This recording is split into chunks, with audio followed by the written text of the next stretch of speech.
This is Whiskey Whereabouts. I'm Tim, and this is a sort of a follow-up bonus video after I recently just reviewed this, the last organic whiskey release from Bruichladdich. And I didn't have time in that video to really unpack the different things that make this organic whiskey release unique, or to put it in the context of the other organic whiskeys that are out there. And there are some considerations that probably need to be factored in when we're considering the value of a whiskey like this. And so here's a follow-up video that includes everything I left out of my review of this organic whiskey. My whiskey journey has taken me to Scotland and back.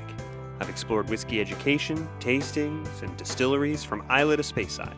And now my journey continues here, with you, on Whiskey Whereabouts. So I'll put the link right up here to my review of this bottle. This last video posted on this channel, but spoiler alert, I did deduct in the final rating for value. And I did that the way I do when I review any whiskey on the channel, factoring in the price that this whiskey goes for or went for, and the experience of it in the glass and how it presented.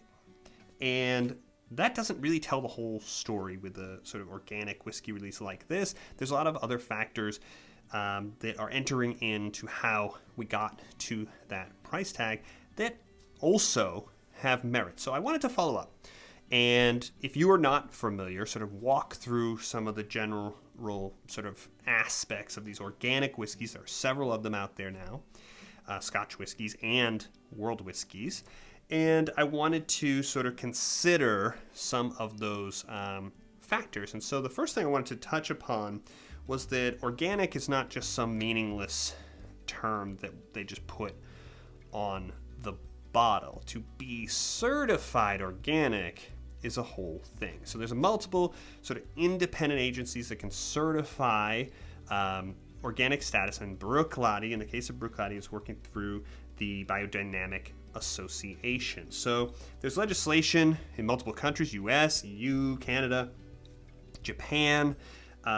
Basically, when we're talking about organic, we're talking about a whiskey that was organic from the raw materials at the beginning all the way to the end. And a big thing here is we're talking about the barley. It's Bruichladdich, in this case, with this whiskey, obviously talking about barley. The barley needs to be grown without the use of pesticides, herbicides, artificial fertilizers. That's the first box to be checked. But we also have to avoid cross-contamination to maintain the right to label it as a certified organic whiskey. So not just the distillery, but anywhere that they source the malt, the distillery, and the bottlers, they all have to be inspected. Everything, including the wort, the wash, the new make, the heads and feints, the distillation process, everything has to be no cross-contamination with the non-organic distillation runs. So the obvious question then comes up, what about the casks? Bruichladdich, at least according to their website, talking about organic whiskey releases, chooses to age their organic releases in first fill bourbon, which I think had a really strong positive impact on this whiskey. Check out my review. But they will also age them in reused casks that previously aged the organic whiskey. Okay, so that's so far so good, right? Obviously, that cask originally had bourbon in it, right? So there's not this sort of absolute, and there's a sort of an idea that the casks are exempt from being organic because they are a sort of processing aid. They're not an ingredient. They don't add any volume. The other aspect that comes up, and I think I saw just sort of doing a little bit of research, the founder of a all-organic distillery we will talk about in a little bit, nc'nean, talking about the thing that you don't think about is all the paperwork this generates. There's a lot of compliance, and everything has to be recorded, and all the quantities have to match. You have to have the correct number of bottles at the end of the process that matches to how much barley you started with at the beginning. That's more labor. It's more record keeping. So that's another consideration. But this is not a unique approach to Bruichladdich, or nc'nean, but let's go through a few of the Scotch whiskey distilleries and how they're approaching this, that have this organic whiskey out there in the market. So let's talk about Bruichladdich. We've been talking about them. They've been doing organic whiskey since 2004.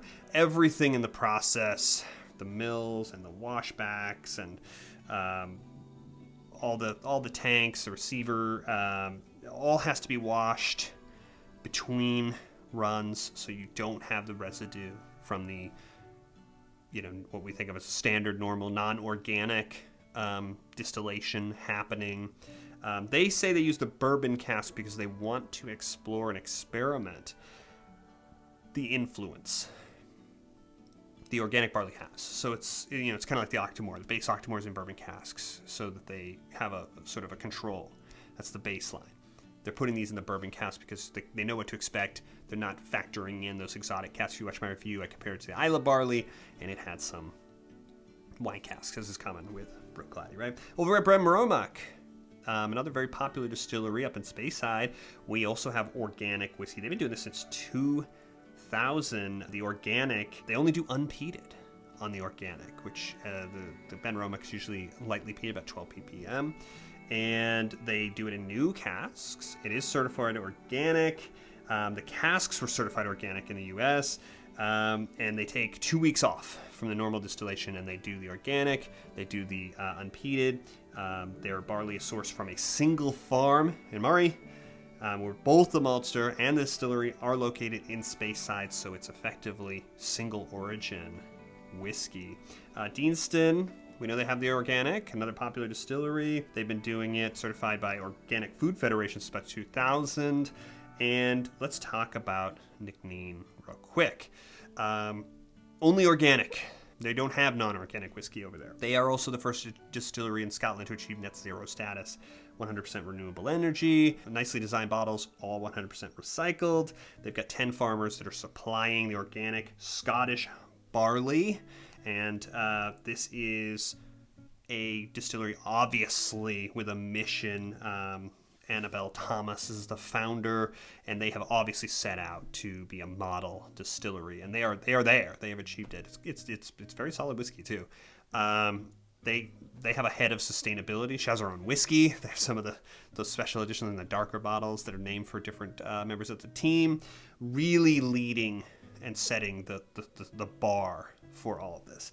Ireland, Irish whiskey. Waterford has an organic whiskey called Gaia. England, there's these aren't the only ones, but Oxford Artisan Distillery is doing organic whiskey. Here in the U.S., we've got Koval single barrel bourbon that's organic. We've got Pennsylvania bourbon.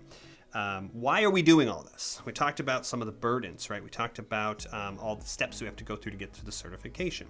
There's two big benefits here.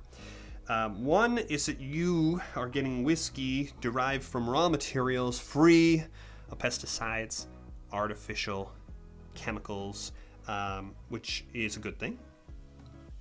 Also, though, there's a big sustainability benefit here. So we've got pollution runoff. When we're using these artificial fertilizers, they have nitrates, and obviously the pesticides as well. When you get the runoff, it runs off, it drains into the water sources. Now we've contaminated the water source. Bad news. There's also, as I understand it, and I'm not a farmer, some negative impacts of using this, stripping out the soil to the point where it has difficulty retaining moisture, and then you end up adding more, supplementing more. Now you get more runoff, and you're in a cycle, right? And when we're talking about Scotch whiskey, the idea, the concept of the three ingredients and the purity of the thing coming out of this very natural and pristine place. So the idea of it being free of some of the stuff is very good. And the idea that it's not taking a toll on the sort of environment that is giving us this whiskey is also good. How about the whiskey? What does it do? We're doing barley that has been raised differently. Generally, it's said that the whiskeys are a little bit more buttery, that they have that type of texture when they have the organic barley. There's a million things that can happen over the course of the distillation and maturation that will impact and emphasize or de-emphasize that. So it's like anything. The impact of the barley, It's one of the reasons Bruichladdich presents the whiskeys at 50%. It's one of them. You can see them considering what casks might want to put this in, because they are attuned to, if I want to zero in on the barley, influence the terroir, I want to set some neutral parameters here for the whiskey and its maturation and its distillation, so that it can showcase and not get sort of drowned out. All that being said, what's the problem? So far we've talked about some of the challenges and the benefits. Well, the problem is cost, and this isn't cheap. Barley that is raised organic costs about 50 to 100% more to purchase, as I understand it.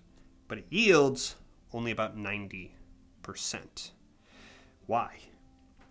The natural barley, the organic barley, has higher nitrogen content. It yields fewer carbs, carbohydrates. It yields less alcohol through the process. So costing more, we're getting a little bit less. What does it do to the cost of the whiskey? Well, there's some estimates online. I wanted to talk about having previously talked about value in context of this organic whiskey, saying it's about 6% of an increase that ends up attached to the bottle, which frankly isn't exorbitant given what we just talked about in terms of costs and the idea that it has these different benefits, but it's not just the cost. There's an expectation that you're also going to potentially have less yield from the harvest and some reliability issues. An organic harvest is more at risk from different factors like bad weather, and I see some estimates talking about 25% less yield is anticipated. So that's a long sort of explanation as to what it is to have this organic label attached to the whiskey, and a better understanding of the sort of costs and the benefits. This whiskey is a example of one that is carrying a price tag that is a little bit disproportionate, I felt, to what I was getting. But in the context of this, you can understand that is to say it's much more complicated if you are valuing this type of whiskey and this type of origin of the whiskey and the benefits that it gives, rather than simply just offsetting in terms of the cost. So hope you enjoyed this journey. Further detail, sort of the appendices attached to the review of this video, normal video, on Friday. I'll see you on the next one.